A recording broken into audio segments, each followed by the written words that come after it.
Madame, Monsieur, bonjour. Merci de nous rejoindre à la une de l'actualité. La réunion du Conseil des ministres présidée hier par le président de la République. À l'ordre du jour, la campagne de moisson-battage 2025, les préparatifs de la saison estivale et l'accueil de la communauté nationale établie à l'étranger ainsi que la solidarité. Les détails dans un instant.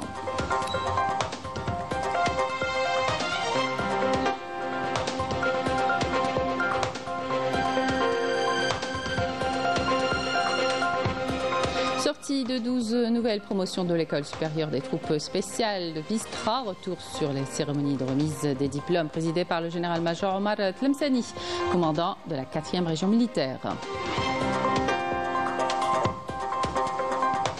On ira au cœur de l'École nationale supérieure d'agronomie d'Alger découvrir une bergerie de nouvelle génération, un projet agricole 2.0 inédit qui permet de protéger et d'améliorer la qualité de la production et surtout préserver le patrimoine national.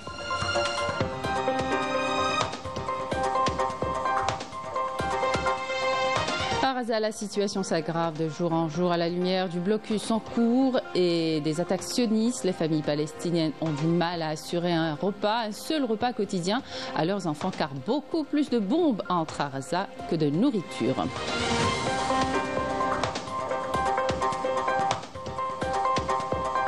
Et puis on ira en France dans ce journal où les membres de notre communauté ont créé un nouveau média autonome, des aides d'IA dédiées à la culture algérienne. Et puis une visite guidée vous est proposée au château royal d'Amboise où fut retenu prisonnier l'émir Abdelkader au XIXe siècle.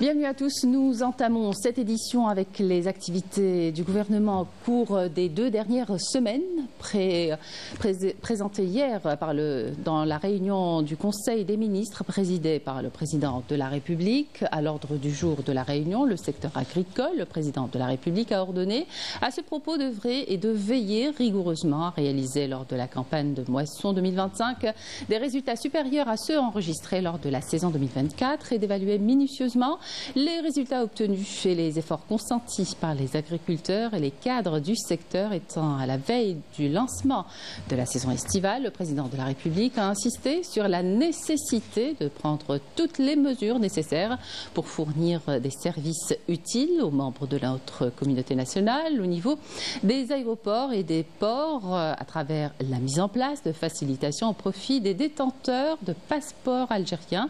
Quant au programme de la famille productive, le président de la République a enjoint de renforcer le soutien aux femmes porteuses de projets et de leur ouvrir davantage de perspectives afin d'étendre leurs activités jusqu'à l'émergence d'un véritable bloc économique.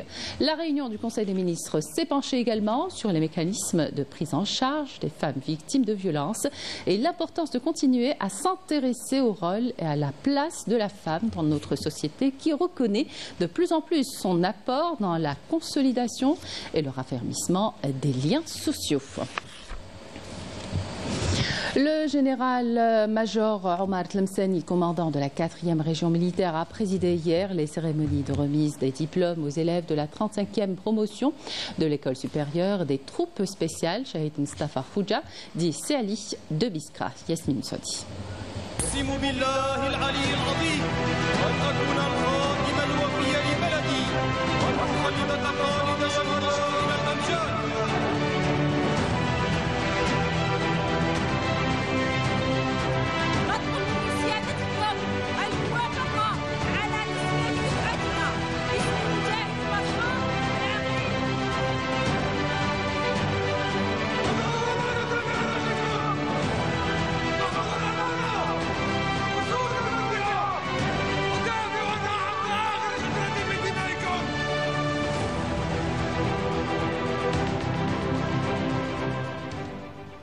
C'est depuis l'école supérieure des troupes spéciales Shahid Mustafa Khouja d'Issid Ali à Biskra que le commandant de la 4e région militaire, le général-major Omar Tlemceni, a présidé la cérémonie de remise de diplôme de la 35e promotion de l'école.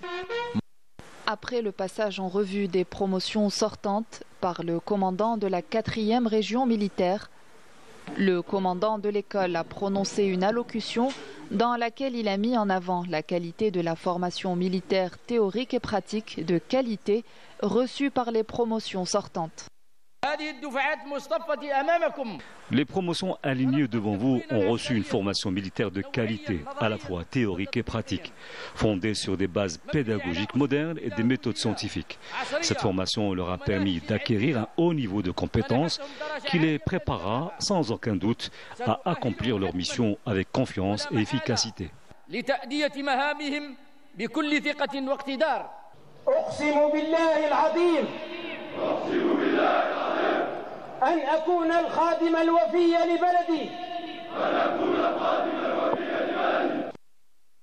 Après la prestation de serment, la remise des grades et des diplômes aux lauréats, parmi lesquels figuraient des stagiaires de pays amis et frères, s'est déroulée la cérémonie et la réception du drapeau entre les promotions sortantes et entrantes, avant que le commandant de la 4e région militaire ne baptise les promotions du nom du défunt Moudjahid Nasri Mahmoud.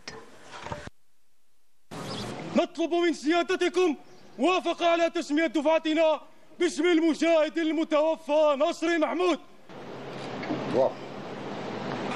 La cérémonie de remise des diplômes s'est achevée au rythme des pas cadencés.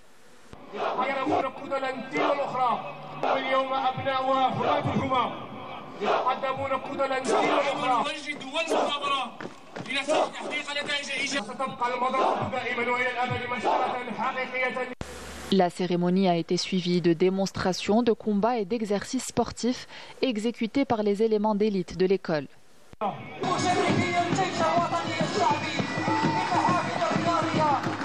Le général-major, commandant de la 4e région militaire, a supervisé un exercice tactique à munitions réelles exécuté par l'unité spécialisée dans les arts martiaux de l'école, en plus d'une démonstration de tir en différentes positions présentée par les élèves de l'école.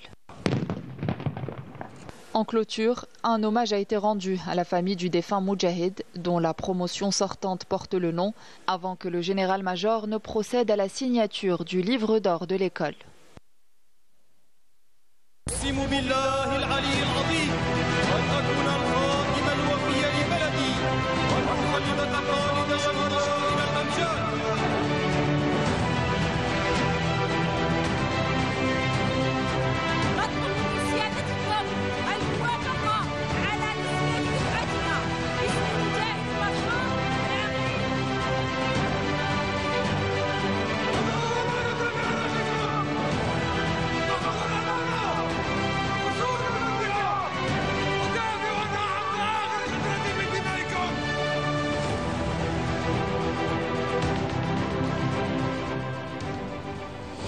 Parlons à présent du programme agricole mis en œuvre par une filiale du groupe Sonatrach dans 4 wilayas du pays. Ce programme vise le développement des cultures stratégiques conformément au plan national de relance du secteur agricole et vise essentiellement à atteindre l'objectif de l'autosuffisance et la sécurité alimentaire. Mrim Damis. Dans l'immensité du Grand Sud algérien, une nouvelle dynamique agricole prend forme. Sur la voie de l'autosuffisance et de la souveraineté alimentaire, l'Algérie a pris le défi de développer la filière des cultures stratégiques à grande échelle, portée par de grands groupes nationaux. À l'image du groupe Sonatrach qui, à travers sa filiale spécialisée dans l'agriculture, investit dans 26 000 hectares consacrés au blé tendre, au blé dur, à l'orge, aux plantes oléagineuses et au fourrage. Ces projets sont répartis sur 4 grands périmètres agricoles situés dans les wilayas d'Adrar, Ouargla, Tougourt et Saïda. Pas moins de 81 forages artésiens, 56 pivots d'irrigation et 110 km de lignes électriques agricoles soutiennent cet effort de production.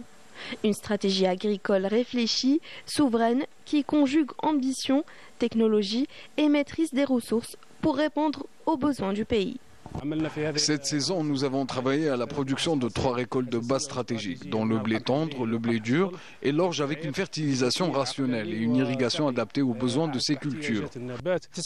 L'entreprise vise à atteindre plusieurs objectifs dans l'axe des semences qui est un élément clé et essentiel de notre activité. Le choix des semences se fera en termes de variété et de type en concertation avec la coopérative des semences et la direction des services agricoles. Il y a un grand rendement dépassant sur certains pivots, les 60 quintaux à l'hectare. Notre entreprise a mobilisé des équipements ultramodernes, notamment des moissonneuses-batteuses équipées de barres de coupe de 10 mètres. Notre filiale a également déployé du matériel agricole d'envergure pour le labour semail. Un succès qui s'appuie sur les conditions naturelles favorables, offrant de grandes étendues propices au développement des cultures stratégiques à grande échelle. Une approche fondée sur un encadrement technique rigoureux garantissant la qualité des produits et une forte rentabilité. L'introduction de technologies modernes a permis l'émergence d'une agriculture intelligente et performante, générant des récoltes abondantes stockées dans des entrepôts de proximité. Les études approfondies et précises nous permettent d'exercer notre activité avec rigueur.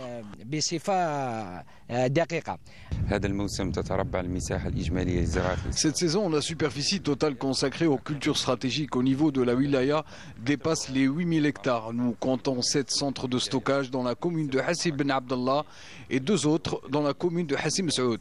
La capacité des 9 centres de stockage est estimée à 50 000 quintaux. Il y a plus de 30 silos à l'échelle nationale, plus de 350 centres de stockage de proximité, chacun d'une capacité de 50 000 quintaux. C'est une politique judicieuse pour assurer la sécurité alimentaire. La politique de l'Algérie visant à atteindre l'autosuffisance et à garantir la souveraineté alimentaire a pour objectif d'atteindre 3 millions d'hectares de cultures stratégiques dont le blé dur et tendre et l'orge. Elle prévoit également la création de fermes modèles dédiées à la production de graines oléagineuses tout en développant l'agriculture saharienne. Et vous n'êtes pas sans savoir que ces dernières années, le secteur de l'agriculture a fait appel à des solutions intelligentes pour mieux illustrer l'importance des technologies de pointe dans le domaine de la gestion, par exemple, du cheptel. On vous propose de découvrir le projet ou ce projet agricole 2.0 inédit en Algérie qui permet de protéger et d'améliorer la qualité de la production et surtout préserver le patrimoine national. Plus de précisions dans ce reportage signé Esmine Soudi. C'est au cœur de l'École nationale supérieure d'agronomie d'Alger que se situe cette bergerie de nouvelle génération. Ici, chaque mouton porte une puce électronique. Un dispositif de suivi inédit en Algérie. L'objectif, préserver la race El Hamra, une race ovine locale originaire de l'ouest algérien, aujourd'hui menacée. L'idée, c'est d'utiliser cette puce dès la naissance donc, de l'animal. À chaque fois qu'on a un individu pur, il va être identifié et donc intégré donc, à la base de données de cette race et donc automatiquement aux statistiques donc, de la race. Donc, cette puce sera donc connectée et par la suite configurée avec une application sur laquelle on pourra par la suite travailler sur la gestion du troupeau. Il faut savoir que cette race, il ne reste pas beaucoup de têtes de cette race, donc notre premier souci, c'est de la préserver, parce que c'est une race locale et connue pour ses qualités nutritives, notamment par rapport à sa qualité de viande et le poids. Et c'est un patrimoine national qu'on doit préserver. Âge, historique médical, croissance, généalogie, tout est enregistré.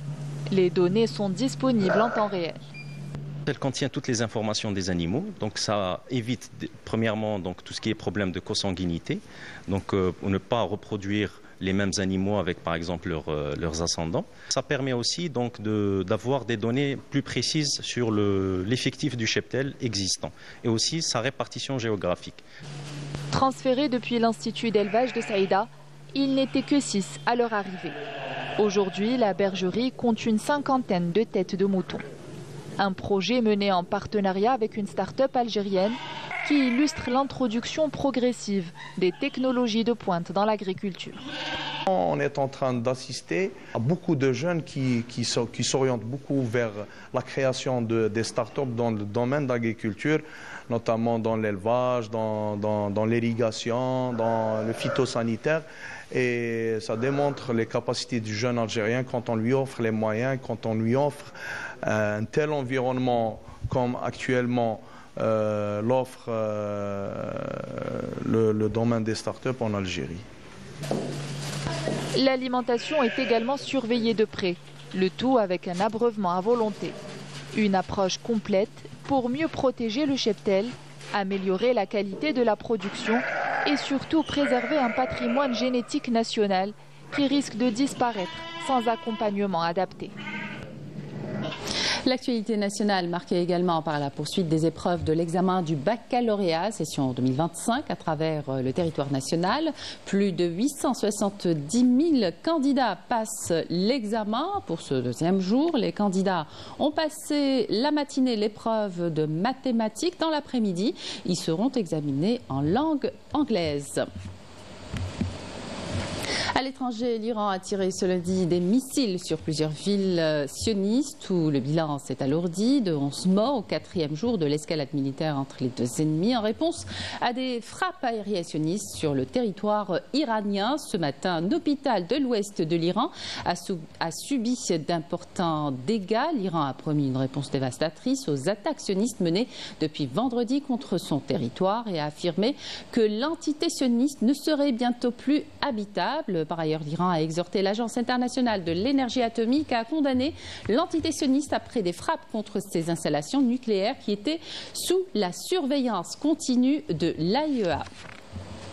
Et à Gaza, la situation s'aggrave de jour en jour à la lumière du blocus en cours et des attaques sionistes. Les familles palestiniennes ont du mal à assurer un seul repas quotidien à leurs enfants car beaucoup plus de bombes entrent à Gaza que de nourriture. L'aide humanitaire représente environ 10% des besoins réels de la population alors que des enfants sont tués simplement parce qu'ils essayaient d'obtenir une boîte de nourriture. Selon les autorités sanitaires palestiniennes, les corps de 65 martyrs et 315 blessés sont arrivés dans les hôpitaux de Gaza au cours des dernières 24 heures.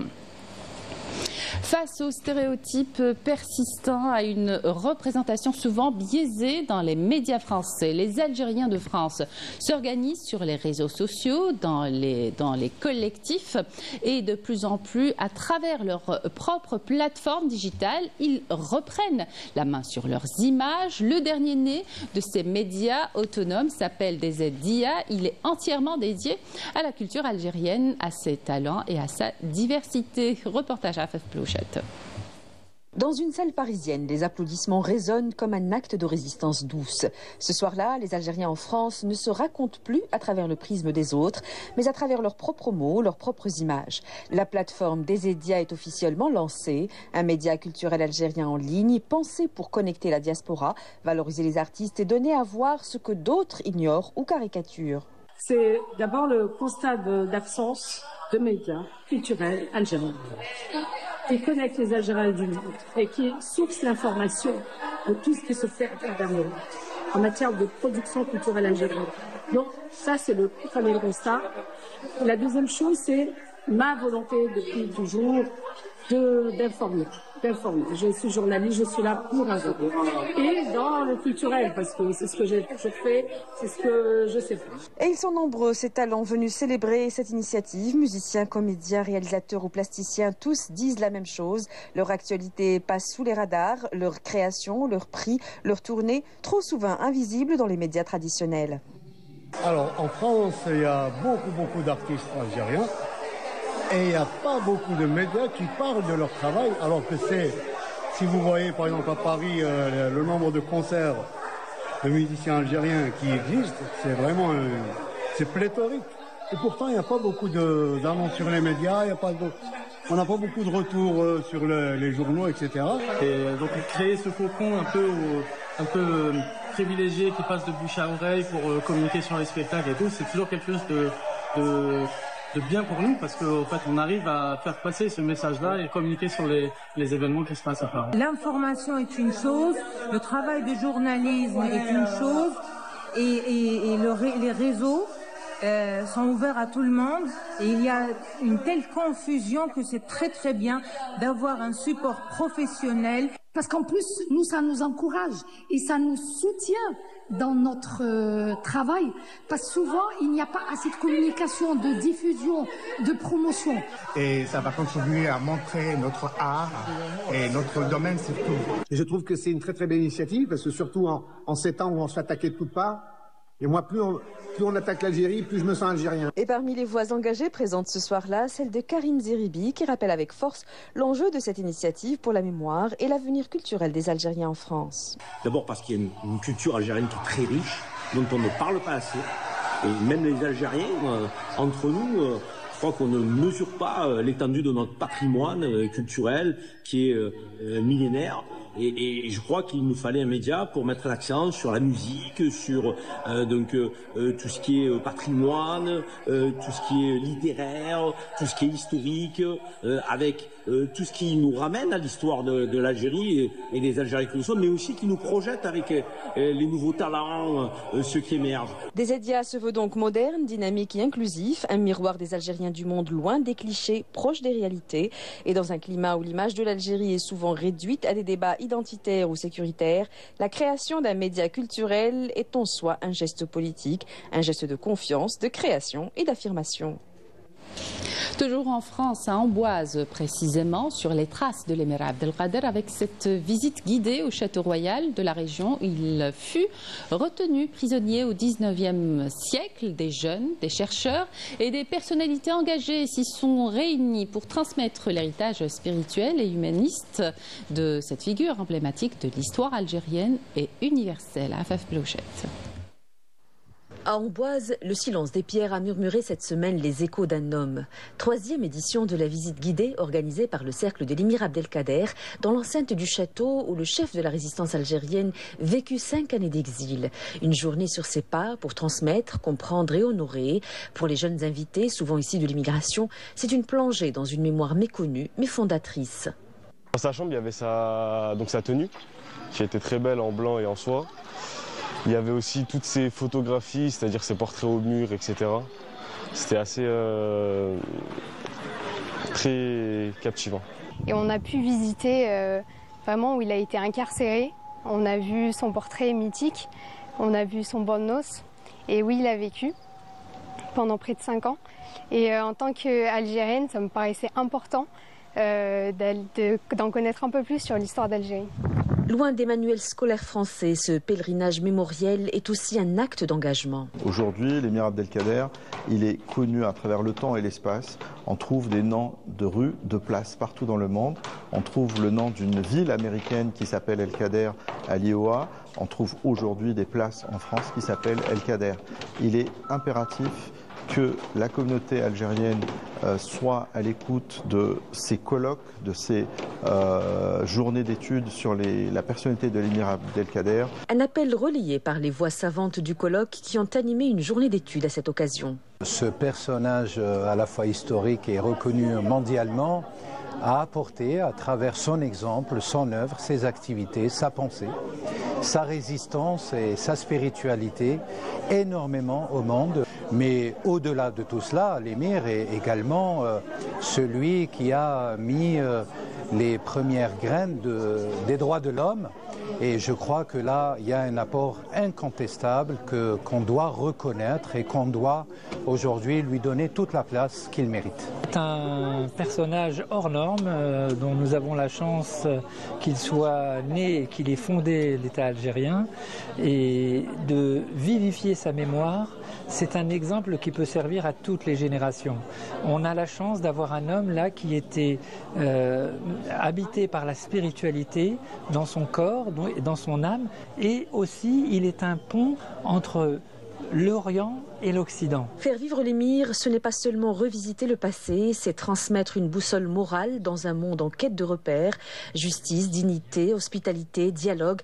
Dans un contexte international marqué par les conflits, les valeurs de l'émir Abdelkader résonnent aujourd'hui avec une urgence nouvelle.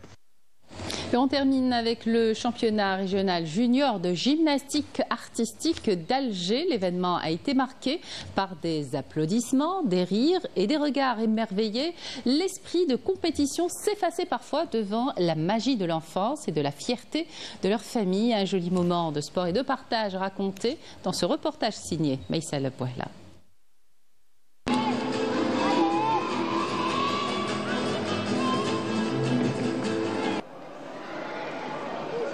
Un moment de bonheur partagé entre les rires des enfants qui résonnaient et les encouragements des parents. Et j'aimerais être championne olympique qui va supporter l'Algérie, Inch'Allah. On a commencé l'échauffement. Ensuite, on est parti à la barre symétrique. On a fait la compétition. Et ensuite la poutre. Et maintenant, on va sauter cheval. C'est trop bien. Comme vous le savez, c'est une compétition régionale. Donc, il s'agit du régional centre en gymnastique artistique féminine et masculine. La participation est très appréciable. Il y a beaucoup de clubs qui sont présents, aussi beaucoup d'athlètes. Des plus petits jusqu'aux cadets. Dans une compétition, c'est la deuxième de cette année. La compétition d'avant, j'avais eu une médaille d'argent. J'espère en avoir une ici. J'ai passé à la poutre, j'ai passé à la barre et sol et saut cheval.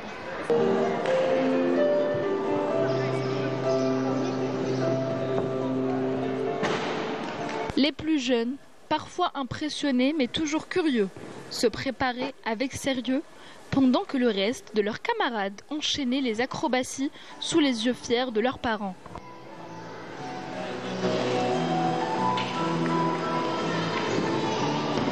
اليوم شاركت في بطولة الجمباز وأود أن أكون من المراتب الأولى. Un moment de partage où la compétition passait presque au second plan face à la magie de l'enfance et la passion de ce sport.